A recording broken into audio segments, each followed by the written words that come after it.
Hello friends, आप लोग के मेरे चैनल में स्वागत है। मैथ मस्ती बाई आनंद सर। आज चैप्टर 5 का समांतर श्रेणी का थ्योरी है। समांतर श्रेणी एक्सरसाइज 5 देखिए। अनुक्रम पहला यही थ्योरी है कि अनुक्रम क्या होता है। पहले लिख दिए हैं ताकि समझाने में आसानी हो। संख्याओं की एक श्रृंखला सूची या समूह, श्रृंखला और सूची एक ही को कहा जाता है, या समूह भी एक ही को, जो एक निश्चित नियम के आधार पर बनी हो, उसे क्या कहते हैं? अनुक्रम कहते हैं।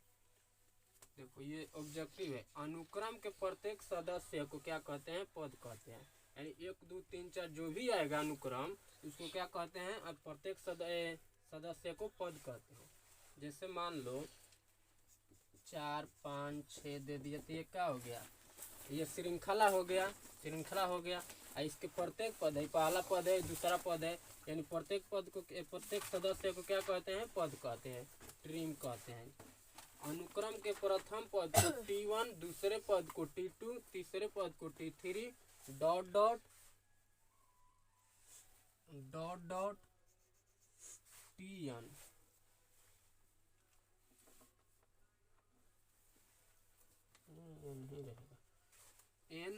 nवें पद को देखो T1 T2 T3 और nवें पद को क्या कहते हैं? Tn। हम सोचो वहाँ नहीं लिखे हैं, क्या लिखे हैं? Tn द्वारा निरूपित किया जाता है। जैसे देखो T1 T2 T3 dot dot Tn हो गया ना। इसी को दूसरा रूप क्या करते हैं कि कोई लिखता है A1 A2 A3 dot dot क्या हो जाएगा? An। अनुक्रम के प्रकार, यानी अनुक्रम कितना प्रकार का होता है? अनुक्रम 2 प्रकार का होता है, परिमित अनुक्रम, अपरिमित अनुक्रम, 2 होता है। ये भी देखते हैं दोनों।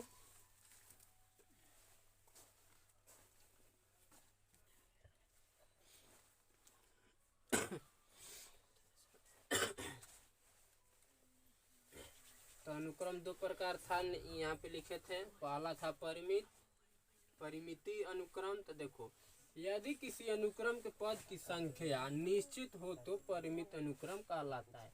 यानी उसकी पद जो है निश्चित रहना चाहिए।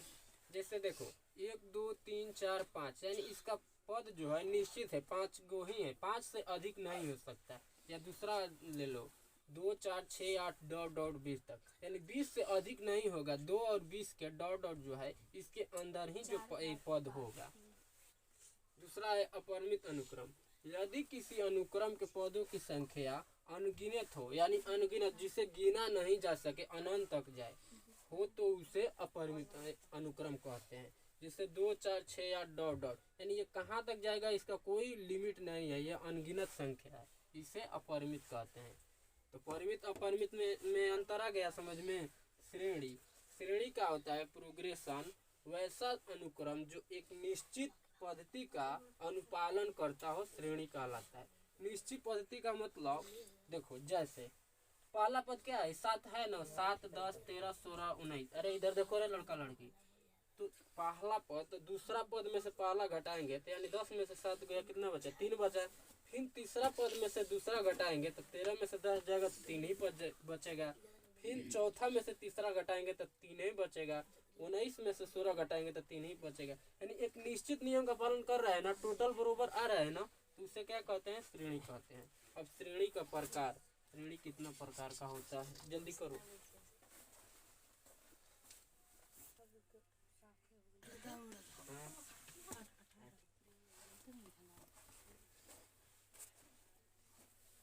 तो श्रेणी लिखवा दिए। श्रेणी का प्रकार देखो बाबू, 3 प्रकार का श्रेणी होता है। एक समांतर श्रेणी, गुणोत्तर श्रेणी, हरात्मक श्रेणी। जो ये है समांतर श्रेणी, यही हम लोग का 10 क्लास में पढ़ना है। ये जो है आगे क्लास में पढ़ना है। ये जब जाएंगे तो ये गुणोत्तर श्रेणी है, ज्योमेट्रिक प्रोग्रेस, ये ISC में पढ़ता है, पढ़ने में मतलब पढ़ेंगे जो जब जाओगे तब। तो समांतर श्रेणी हम लोग का 10 क्लास में है, तो वही जिसका नाम है अर्थमेटिक प्रोग्रेस, AP जिसको बोला जाता है, ठीक ना? कहीं दिक्कत है इसमें?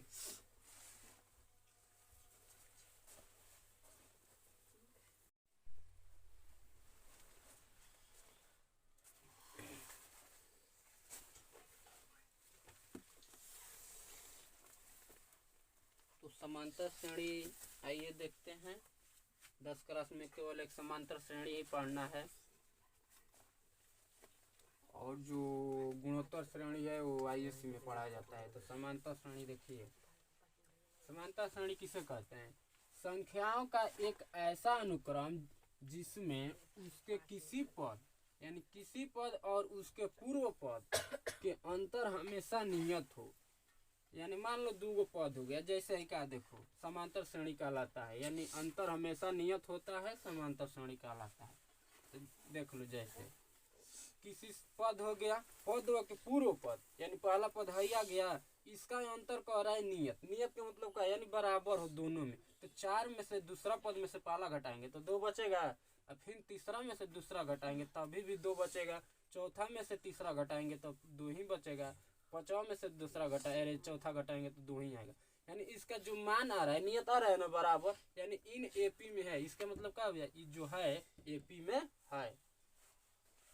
यह नियत निश्चित संख्याओं को एपी का सार्व अंतर कहलाता है। इसे CD या D द्वारा, जास्ती D आदमी लिखते हैं, D द्वारा सूचित किया जाता है। A1 A2 A3 A4 dot dot AN, या पहले माने थे T1 T2 T3, उसी का नाम है, बदल कर लिख देते हैं। तो देखो अभी बताए हैं कि दूसरा पद माइनस पहला पद, तो यानी A2 माइनस A1 बराबर A3 minus A2 A4 minus A3 dot dot है। तो AN है तो AN माइनस 1 हो जाएगा, जिससे यहाँ पे 1 घटा रहे हैं, बराबर D यानी नियत संख्या है।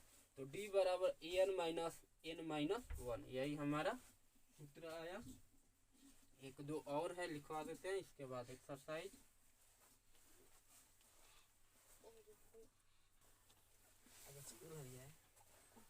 खुल गया तो जाना है स्कूल, शांत रहो। हाँ, एक और मतलब ऑब्जेक्टिव है, किसी एपी का सारा अंतर धनात्मक या ऋणात्मक या शून्य हो सकता है। मतलब एपी में जो भी हो, शून्य भी हो सकता है, प्लस भी हो सकता है, माइनस भी हो सकता है। जैसे यहाँ 2 4 6 ले लिए, ये तो धनात्मक है यानी प्लस में, ऋणात्मक मतलब माइनस, यानी -2 4 6 8 कुछ भी हो जाएगा। तो मान लो एगो दे दिया एग्जाम्पल, इतना क्या एपी में है या नहीं बताना है, क्वेश्चन हो गया। तो A1 का मान कितना दिया है? 2 दिया है। A2 का मान यानी दूसरा पद कितना दिया है? 4 दिया है। A3 तीसरा पद 6 दिया है। रेल शांत रहेगी। A3 का मान 6, A4 का मान 8 दिया है। यानी दूसरा पद माइनस पहला पद होता है, तो 4 माइनस 2 बराबर 2 आ गया। फिर तीसरा पद माइनस दूसरा पद, 6 माइनस 4 2 आ गया। यानी कुल का नियत मान आया है ना 2 2 डॉट डॉट, यानी डॉट डॉट हमको निकालना है, कितना तक है कोई लिमिटेड नहीं है। तो डॉट डॉट निकाल दिए, अतः दी गई अनुक्रम एपी में है। एक ये भी अथु है, समांतर श्रेणी का व्यापक रूप ये होता है, comma A plus D comma A plus दूसरा पद यानी 2D कोमा A प्लस तीसरा पद यानी 3D डॉट डॉट, यही होता है।